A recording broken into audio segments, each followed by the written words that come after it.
Well, great. Thanks for. We have really we've done a pretty good job covering the globe today. So you're in Ghana. We've had Australia. We've had Japan. We've had Paris. We've had Scotland. What else? Turkey. Wow. London. We've Madrid. So we've tried to really show the global footprint of the Cornell alumni family. That's right. Yeah.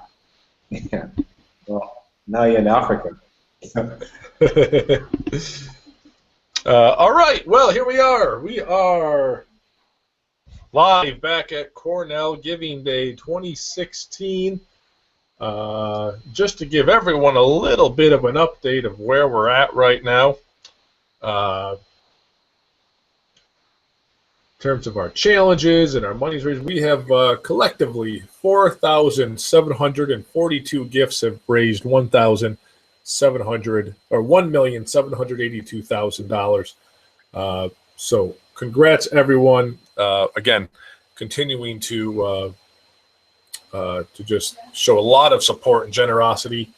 Still, lots of challenges out there to unlock. We have a Young Alumni Challenge. We have an International Challenge. We have our Big Red, White, and Blue Challenge, our Reunion Class Challenge, our Big Red Selfie Challenge, the Cornelliana Challenge for trivia, Facebook Sharing Challenge. All of these challenges are laid out in more detail at givingday.cornell.edu. But now let's jump to our next guest coming to us from Ghana. Ghana is Daniel Dotse of Masters of Engineering. Is it, Daniel? Did I get that right?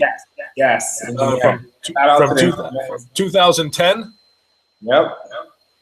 Well, welcome, Daniel. Thanks so much for joining us. And how are things in your neighborhood today?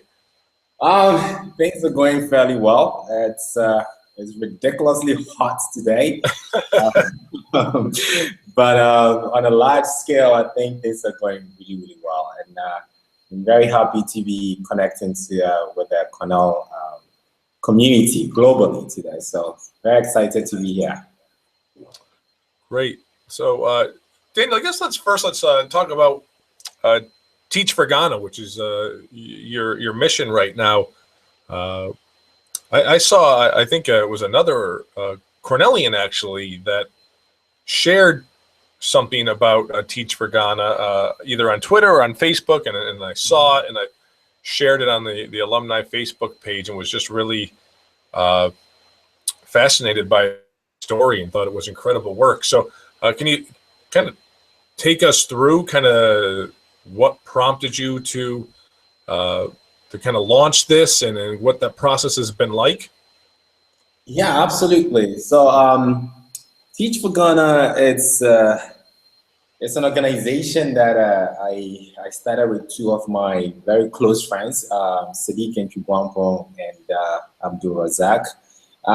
And our mission is pretty simple. We want to make sure that one day every Ghanaian child has access to an excellent education. And the way we are doing that is to channel the energy of the next generation of Ghanaian leaders and putting them in the classroom so they can make classroom and community impact. And then trying to form a strong network around them, push them into leadership positions. So once they're in those leadership positions, they begin to make systemic changes that affect every Ghanaian child. What actually motivated me to do this was I started education in the northern part of Ghana, which is Tamale. And education in that part of the country is known to be a luxury. So I was in classrooms of about 80 to 90 students, had no desk. So we sat on the floor, no exercise books, and didn't have a very good education. But at some point, my parents moved down to the southern part of Ghana, put me in a public school system, and I didn't get a better education even at that point. So I literally begged my mom to put me into a private school institution. She did, And then luckily I got a scholarship, came to the United States, ended up at Cornell at some point by the help of Lester B. Knight's scholarship for the engineering students. And I always felt like since I was given the opportunity to have a good education, it only made sense that I also do something to impact the lives of children and make sure that they have I'm able to change their life trajectory and give them the opportunity to have a great education just as I did in the States and at Cornell University. So that is the fundamental building block of Teach for Ghana, and that is what kind of bet Teach for Ghana today. And so how are things going with it right now? You know, are you encouraged by the results or the progress that you're making? Yeah, absolutely. Very, very encouraged by the results. We are looking to recruit 30 top and most promising Ghanaian leaders for our very first cohort. And so far we have more than 800 registered applicants. So the interest is there. So it's really, really going well. We also have a very strong global support from Teach for All, and they've been really helpful in making sure that we're able to move forward. That being said, we also have a few challenges that we have to get over. And I think number one is just fundraising. Trying to raise funds for the organization has been a big, big thing for us. So we're trying as much as possible to make sure that we have the financial capacity to be able to move this project forward and make sure that every Ghanaian child is having access to an excellent education. But things are going really well. Great. That's awesome. That's really good to hear. So let's jump back to going into your time at Cornell. What kind of led you to down the path of going to Cornell? You know, how did you get interested in pursuing your master's at Cornell? Yeah, so I was very interested in doing something around biomedicine, and I always had the dream of one day building my own pharmaceutical company. So at about Cornell, researched the university really well, and I was very interested in the biomedical engineering program. So I applied, got in, and I would say it's probably one of the best decisions I ever made. I totally enjoyed my time at Cornell. I thought it really prepared me well for the world, not just the engineering world, but just to succeed in any area. Ended up at a pharmaceutical company at some point down the line, and decided to leave that career and rechannel my energy into making sure that I bring my talents to the education world and try to effect change that way.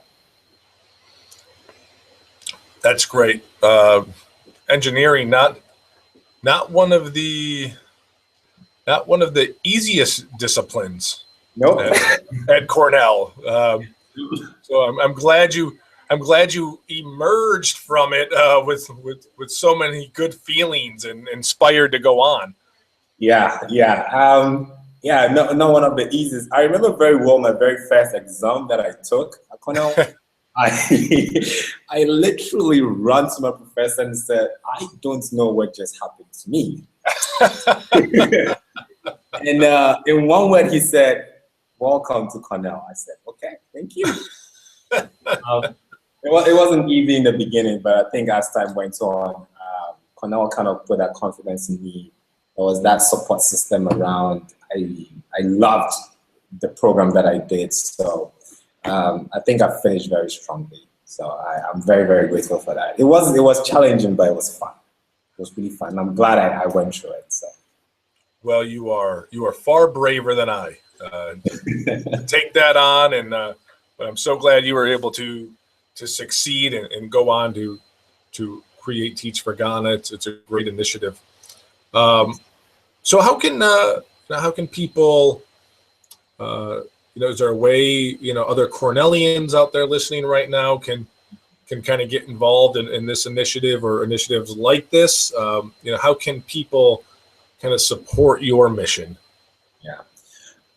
In several ways. I think to begin with, I would really employ Ghanaian students at Cornell right now to actually apply to the Teach for Ghana Fellowship, so they can bring some of that Cornell knowledge back home and try as much as possible to improve our educational system, because the only way Ghana as a country can move forward and actually also affect other African countries is if we strengthen our educational system. And it is the young ones who can look into the future for 20 years and say, this is where I want the country to be, and this is exactly what we need to do today to make sure we're moving the country forward.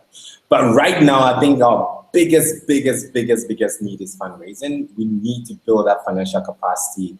We are trying to impact the lives of close to 1,700 children this year, and we literally need about $400,000. We've raised about $150,000, which means we have a long way to go. So this is where I will call on my brothers and sisters, my friends, the whole Cornell family globally. Please head on to teachforghana.org/support, and please donate, and donate to the Teach for Ghana program. I'm very sure that some of those children will one day come to Cornell, and it will be because of your help that they were able to make it into great universities like Cornell. So please head on to the Teach for Ghana website and click that support button and donate to Teach for Ghana. Yeah, I'm curious, what was it like going from, you get this great education at Cornell, you see this problem that needs to be addressed, and you come up with a great plan for how to do it, and then you kind of have to turn into a fundraiser. How did you, how did you approach that? Was that uncomfortable? Because I imagine, this is a giving day for Cornell, and the whole reason we're on the air right now, and we've been on the air all day, and the reason we're doing Giving Day is because fundraising is such an important part of fueling the university and continuing its excellence. Yeah. So was it hard for you to kind of learn that side of the work? Yeah. Maybe were you surprised on how dependent you are on it? I wouldn't say I was surprised, but at the same time, it's very, very challenging. I would say one thing Cornell probably didn't teach me was how to raise money. However, what Cornell taught me, which was probably more valuable than raising money, is not to give up, following your intuition and just being confident and believing that whatever you set to do, you will be able to achieve it. So, and I think that is a huge backdrop for anyone to build fundraising on, especially in this part of the world. In Ghana, philanthropy is not a very, I wouldn't say it's not a culture here. So you're trying to break all kinds of barriers. So fundraising has been really, really challenging. I think this is where I'll probably also need extra support from the Cornell community. After donating to Teach for Ghana, I think the best thing you probably can also do is to tell other people about Teach for Ghana. And if there's any support anyone wants to give to me or any team member of Teach for Ghana on how to massively raise funds, we are more than happy to take that help and to take that support. But to answer your question, it hasn't been easy. But I think we've come far, and we still have some distance to go. When you kind of made a plea to people in the Cornell family, do you still, is there people, Cornellians locally that you interact with? Or? Yes, absolutely. There are a couple of Cornellians locally, and some of them have been very helpful. Some have probably have also donated to Teach for Ghana recently. There is a fairly strong local Cornell community here, and I think we are beginning to form an Africa alumni hub in Accra, where we can pull in all the Cornell alumni in the region to come together and see how we can use our network to support projects that Cornellians are doing, or even help the university down the line in all kinds of ways, whether it's recruiting new students for the university, supporting African students in the university already, or just supporting projects that Cornell alumni are undertaking. So there is some Cornell presence here. Well, great, Daniel. We're just about at time, and just want to thank you for making yourself available to talk to us about this initiative. It's seeing Cornellians go on to do the kind of things that you're doing. I think that's the stuff that really validates what we're doing today. Trying to raise money to support students who will go on to do things like you're doing and make a huge difference in communities all around the world. So the whole Big Red family is very proud of you, and we hope that if there's alumni watching that think you have something to offer Daniel and his organization, whether it be advice or volunteer time or whatever it may be, certainly we hope you'll reach out. And I'm going to make a plea to Africa, as we are still trying to nail down a Giving Day gift from Africa to we're trying to go through all the continents. Yep. So if you're listening and you're in Africa, good time to check Africa off the list for the International Giving Challenge. Absolutely. Since we're talking to Daniel right now. But Daniel, thank you so much, and we just wish you the best of luck with Teach for Ghana, and we'll continue to keep in touch, I'm sure. And if you make your way back to Ithaca, be sure to let us know.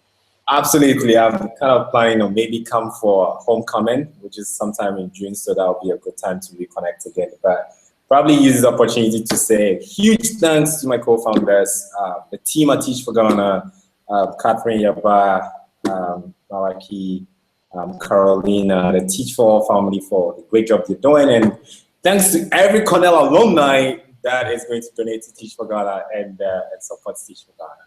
Thank you so much, Keith. All right. Thanks so much. We'll talk to you soon, Daniel. Absolutely. And we will be back in about 9 minutes with Brian Pichkowski, the director of the LGBT Resource Center here at Cornell. So see you back here in just 9 more minutes.